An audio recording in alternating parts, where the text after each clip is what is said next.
mismo que antes, tenéis aquí la interfase con sus periodos G1, S y G2, falta la G0, y luego tenéis aquí a continuación toda la fase mitótica, que aquí tenéis la división del núcleo, que correspondería a todo esto, que sería la cariocinesis, profase, metafase, anafase, telofase, y la parte final que divide el citoplasma, que sería la citoquinesis, donde se me forman dos células. En este caso se ve que son animales, no tienen pared celular, y veis que una continúa en este ciclo y esta continuará dividiéndose a su vez. En esta diapositiva que tenéis aquí a continuación es exactamente lo mismo, está representada la interfase, la mitosis, con la división del núcleo y la cariocinesis, división del citoplasma, y veis las distintas fases, la fase S donde se replica el ADN, y aquí lo tenéis en forma lineal. Y veis cada una de las fases y cómo lo cierra la misma fase que empieza aquí, que es la interfase. Cuando os fijáis en el núcleo, en la fase G1, aquí están viendo lo que está pasando realmente con la cromatina. Aquí no está marañada, o parece que no se ven bien los cromosomas, todavía está un poco marañada. Y cuando yo ya llego aquí en esta fase que veo los cromosomas, están marcándolos en redondo, pero no es el núcleo, están los cromosomas libres. Y veis que como yo soy una célula diploide, diploide significa que tengo 2n igual a un número de cromosomas, y diploide significa que tengo la información repetida, porque uno es de mi madre y otro es de mi padre. Y significa que uno me lo ha dado mi madre y otro mi padre, y tienen el mismo tipo de información, aunque no exactamente la misma, que eso ya alguna vez lo hemos hablado en clase. Entonces, si yo veo este cromosoma, este es un cromosoma y este es otro cromosoma. Este cromosoma tiene dos bracitos, que tengo aquí el bracito que veo 1 y 2. Ese bracito son cromátidas y ese es el centrómero. Y aquí me ocurre lo mismo, tengo dos bracitos unidos por el centrómero. ¿Qué me ocurre? Que durante la cariocinesis, en profase, metafase y anafase y telofase, lo que hago es separar los bracitos de los cromosomas. Este rojo se ha roto en dos, uno para ti y otro para ti, van a polos opuestos.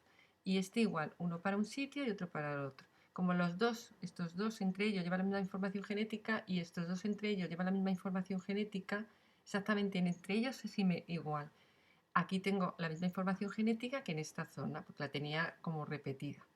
Entonces luego veo en la última fase, al final de la telofase, en cariocinesis ya acabada y citocinesis empezada, cuando ya empiece la divido, ya se ha estrangulado y veo que tengo dos células exactamente iguales, con la misma información genética y el mismo número de cromosomas.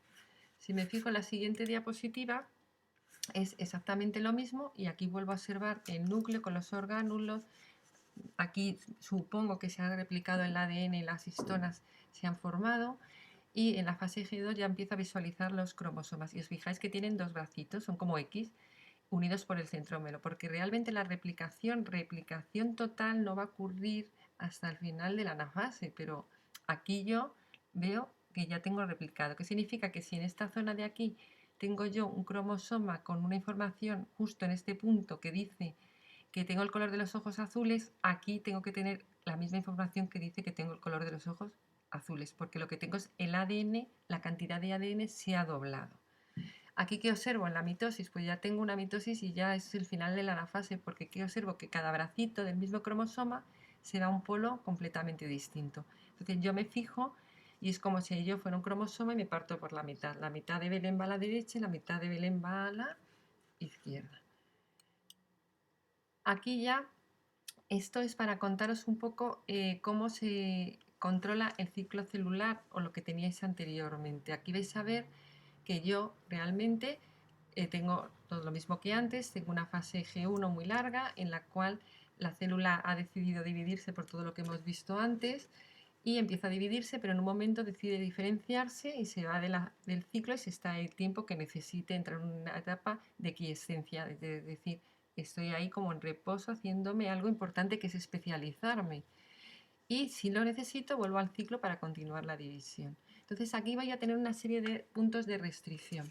Esos puntos de restricción son muy importantes, porque si no existieran esos mínimos puntos de restricción, la célula se va a equivocar y va a hacer cosas mal. Entonces las células hijas pueden ser dañinas porque pueden tener mutaciones que puedan provocar cáncer. Entonces esos puntos de restricción van a controlar si se está haciendo bien el ciclo celular y puedes seguir dividiéndote. Entonces el primer punto de control, que es el más importante en el sentido que es de no retorno, es este que está aquí en la G1, que se le llama punto de inicio, punto de control G1, se llama también punto de restricción, punto R, punto de no retorno. ¿Por qué se le llama así? De no retorno, porque una vez que yo ya estoy en G1 y ya creo que lo he hecho todo bien y paso esta frontera, que me están aquí intentando ver si yo estoy preparada para pasar a la siguiente fase, tengo todo lo que necesito y además lo tengo bien para poder pasar a la fase S. Si a mí me dicen que no lo tengo bien, no me van a dejar seguir en el ciclo, van a decir, no puedes seguir en el ciclo, pero tampoco me van a dar la oportunidad de volver hacia atrás e intentar hacer las cosas bien. Ha suspendido, olvídate de seguir y vete del sistema. Es eso un poco. Aquí estoy en un punto de no retorno, no lo he hecho bien y te doy la opción de apoptosis, de muerte celular programada, porque tú no vas a poder seguir en el ciclo y tampoco puedes ir hacia atrás para intentar volver a hacer las cosas bien desde un principio. Entonces aquí es como que sigo dividiéndome o me vuelvo para apoptosis. Entonces por eso se le llama de no retorno. Cuando yo ya he conseguido pasar a este punto, entonces ya tengo en este punto lo que le han preguntado a la célula ¿es la célula lo bastante grande para dividirse? ¿Es favorable el entorno? ¿Tiene bien puesta la maquinaria replicativa? ¿Se han manifestado los genes que necesito yo para transformar en células especializadas y poder volver a entrar en el ciclo? Todo eso es lo que yo voy a controlar. Tengo la actividad metabólica adecuada, el tamaño adecuado, tengo los suficientes orgánulos para poder dividirme, tengo las enzimas necesarias para entrar en el siguiente proceso. Cuando yo ya tengo todo eso y he respondido que sí, y además compruebo una cosa importante, si el ADN está dañado o no, porque si está dañado no voy a seguir. Entonces, si yo ya tengo todo eso controlado, voy a dejar a la célula pasar a la siguiente fase, que sería la fase S, donde veis claramente aquí como a partir del ADN, de manera semiconservativa, se forman dos ADNs nuevos. Veis aquí la hebra nueva, roja, y la hebra antigua, que es la amarilla, y aquí la hebra antigua y la hebra nueva. Entonces, una vez que tengo eso, paso a la fase G2.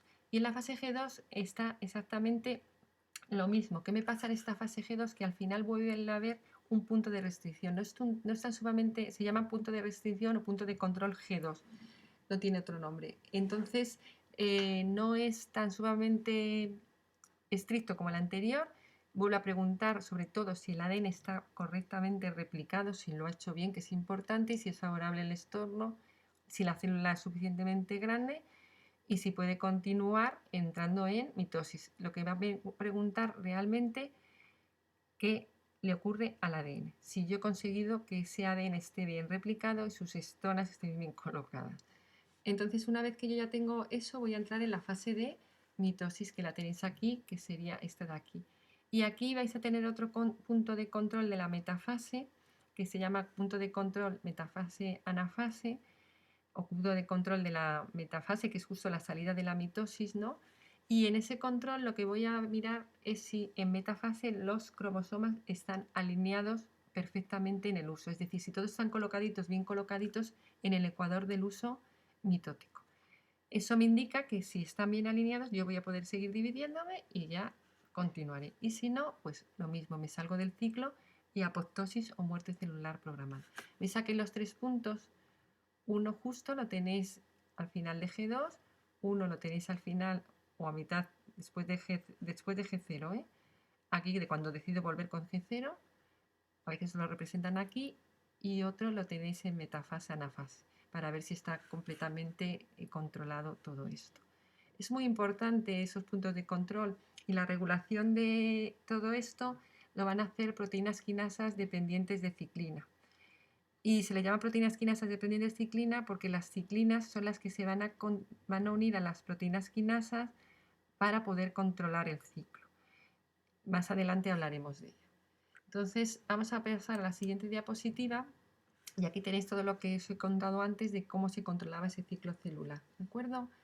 Que lo tenéis. Esta gráfica es muy importante. De hecho, lo tenéis explicado en una hoja de Word que os he subido también. Es muy importante por la importancia que le dan en la voz realmente, y porque también nos permite entender el ciclo celular. Si yo veo aquí el ciclo celular y veo narcisas en el eje de las X, aquí tengo las fases, ¿vale? Entonces me estoy midiendo realmente todo esto que estoy midiendo es la cantidad de ADN que yo tengo, no estoy midiendo el número de cromosomas. Aunque yo cuando lo referencio, a veces lo referencio a los brazos de los cromosomas. Pero realmente estoy midiendo la cantidad de cromosomas. De hecho, me podrían poner cifras que quisieran ellos y tengo que entenderlo. Entonces, ¿qué observo yo? Que aquí tengo una cantidad de ADN que me ponen aquí 2N, 4N. Me podían poner 2, 4 y picogramos, porque aquí le faltan las unidades. ¿Vale? Aquí lo están haciendo en cuanto al número de brazos de los cromosomas. Y aquí tengo el ciclo celular. Entonces parto de una G1, una S, una G2, una M y que vuelvo al G1, se lo cerraría. Entonces, ¿qué me pasa con la cantidad de ADN que yo tengo? Cantidad, no número de cromosomas, aunque vuelvo a repetir que al final contáis brazos. Entonces, ¿qué me pasa? Que en la G1 yo tenía cromosomas que estaban en forma de cromátida, o sea, realmente no visualizo esos cromosomas. Y si yo los visualizara, supuestamente esos cromosomas tendrían solo un brazo, ¿vale? Cuando yo paso a la fase S, esos cromosomas tendrían dos brazos porque se ha duplicado el material genético, aunque yo no los estoy viendo. Y en la fase G2 yo ya tengo eso duplicado 2 veces. Cuando llego, tengo mis bracitos completos, o sea, tengo por cromosoma 2 brazos. Cuando entro en mitosis, en profase y en metafase, sigo teniendo 2 brazos. Y cuando llego a la anafase, ¿qué ha ocurrido? Que vuelvo a tener un brazo para continuar toda la G1 con un brazo hasta que vuelvo a entrar en la fase S. ¿Qué me ha ocurrido aquí? Que yo digo un brazo, 2 brazos. Y aquí estoy leyendo 2N y 4N, porque estoy hablando de la cantidad. Lo que estoy diciendo es que al principio tengo 2N, lo que sea N, que puede ser 7 por 2, 14 picogramos. Lo que estoy haciendo es que yo estoy aquí tengo la mitad del número que me digan. Y aquí lo que hago es duplicar ese número que me digan. Que estoy haciendo 2N, lo paso a 4N. Es decir, aquí tenía un brazo, aquí tengo 2 brazos, por lo tanto multiplico la cantidad de ADN en este momento. 2N por 2 son 4N. Y paso a tener aquí ya 4N que lo mantengo hasta la anafase, que vuelvo a dividirlo porque separo los brazos, vuelvo a tener un brazo. Por lo tanto, vuelvo a tener 2N. A ver si lo veis aquí en la siguiente diapositiva. ¿Vale? ¿Veis aquí?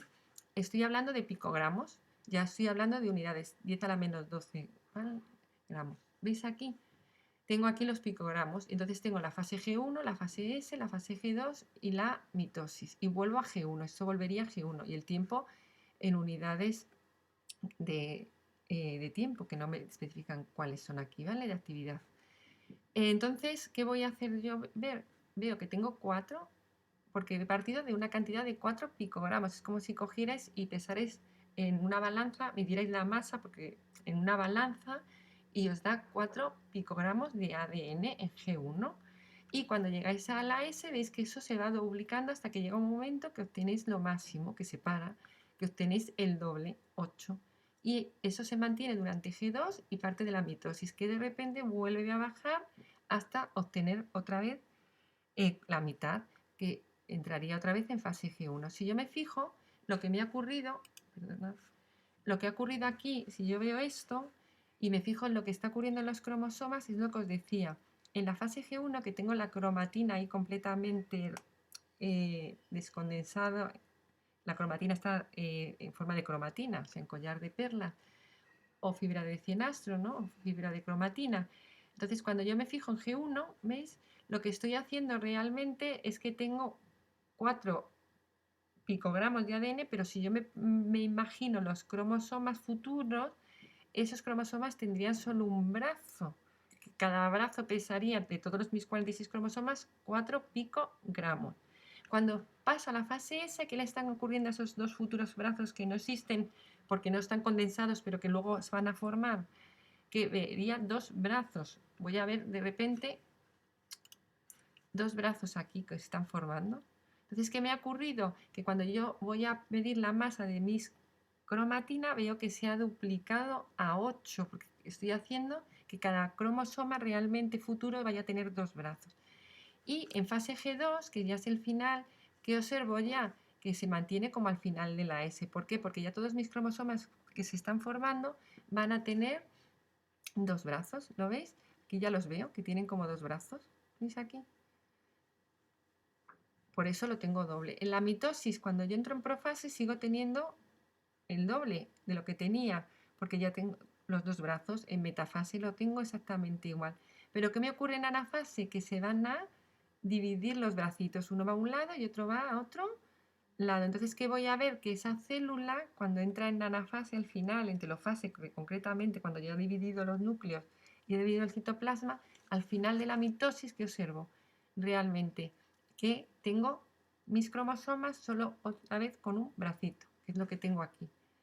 Lo tengo separado. Entonces, ¿qué ocurre? Que tengo ya otra vez un bracito, y en ese caso, si mido la masa de todos mis cromosomas, serán de 4 picogramos, mientras que en esta zona, si miro, se me ocurre medir la masa en una balanza de todos mis cromosomas, tendría 8 picogramos, ¿de acuerdo? Bueno, aquí tenéis el cáncer y el ciclo celular porque está muy relacionado y está muy relacionado con los puntos de control.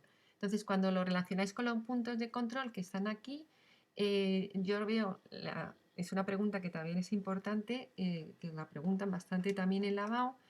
Entonces, aquí tenéis el ciclo celular de una célula normal y de una célula inmortal, de una célula tumoral. Recordad que una célula tumoral puede ser una célula tumoral que el tumor no significa siempre que tenga cáncer, puede ser que no sea cáncer, o sea que hay tumores benignos, pero vamos a imaginaros que es una célula tumoral que produce cáncer. Entonces veis aquí el tiempo que dura. Entonces cuando yo observo el tiempo en una célula normal y en una tumoral, veo que ocurren cosas distintas, que la fase S es la misma, dura pues 7 horas y la G2, pero la G1 se hace muy rápida, o sea, no hay fase de diferenciación, no hay G0 nunca, y la G1 es como que es muy rápida y evidentemente me salto ese punto de control. Y aquí veo que la mitosis es 1 hora y se forman dos células también, pero ¿qué le ocurre? Que esta célula está ya mutada, ya tiene las características de esta que se estaba dividiendo como a lo loco y además se había pasado el G1 muy rápido. Normalmente como esto lo hace muy rápido, es muchísimo más rápido, ¿qué me pasa? Que esta célula tiene ya muchísimas alteraciones y me puedo encontrar células tumorales en que no encuentro los cromosomas, no están uniformemente repartidos. Una tiene 47, la otra tiene 46. O sea, hay muchísimas variaciones en cuanto al número de cromosomas. Esto es importante que lo veáis, porque es lo que os preguntan. O sea, en el momento que hay cáncer, el ciclo celular se altera y se alteran porque se alteran los puntos de restricción. Esos frenos sufren mutaciones porque realmente son proteínas. Entonces, esas mutaciones que va a sufrir el freno, pues van a ser importantes, van a dejar de funcionar, no voy a poner freno y no voy a mandar a la célula a apoptosis. Y lo siguiente que ocurre es que la duración del ciclo celular varía. En el caso de la G1 no tiene G0 y es muy rápido. Y las células que salen, además de las mutaciones propias que ya llevaban ellas de la célula mutada, pueden tener incluso más mutaciones de ese no control que ha tenido la célula. ¿Vale? Esta segunda parte no os la van a preguntar en la BAO, simplemente habéis una célula mutada, como esa célula mutada es como que se vuelve loca, se empieza a dividir sin entender que no tiene espacio, sin dividir que puedo dañar a las de alrededor, y cada vez tengo más número porque estoy haciendo clones de mí misma, clones que tienen malformaciones también ellas o mutaciones, pero realmente ellas se están dividiendo a lo loco y cada vez tengo más. Sería como un dictador que solo piensa en él, en él, en él, en él, en él, ¿vale? Entonces veis aquí la aparición de muchísimas más células, que aparecen todavía células que todas son de cáncer, todas son indiferenciadas, o sea, no se entran en G0, y lo que veo que es que algunas son distintas a las otras, pero por ese cambio que ha ocurrido de mutaciones incluso de ellas mismas cuando están dividiéndose. Y esto sería un cáncer in situ porque es un cáncer primario, porque no tiene comunicación, nada, absolutamente nada con un capilar. Entonces no se disemina, no va a otro sitio. Pero cuando yo ya no tengo capacidad y no tengo espacio, a veces y durante el proceso lo que hace es que los capilares se reconducen a donde está el tumor. Entonces hacen que estos capilares creen una irrigación sanguínea para poder alimentar a todas estas células y poder nutrirlas, que sería la palabra adecuada, porque recordad que las células se nutren y nos alimentamos nosotros. Entonces aquí tenéis todas las células ya con los capilares. Entonces, ¿qué ocurre? Que en el momento que tengo un contacto con la sangre, se me puede escapar alguna célula por aquí, se me puede ir por el torrente sanguíneo o el linfático y acabar en cualquier parte de mi organismo. Entonces ya eso sería una metástasis. Aparecerían tumores secundarios o metástasis, ¿vale?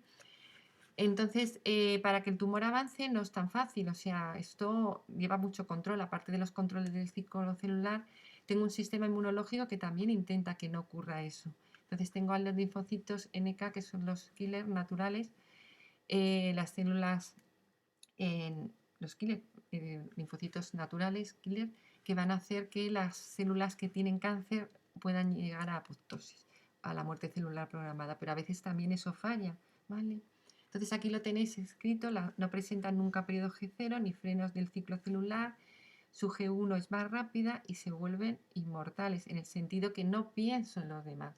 Llega un momento que he crecido tantísimo que hago daño a lo que tengo al lado porque no tengo espacio y implica un dolor que no lo puedo soportar. ¿Vale?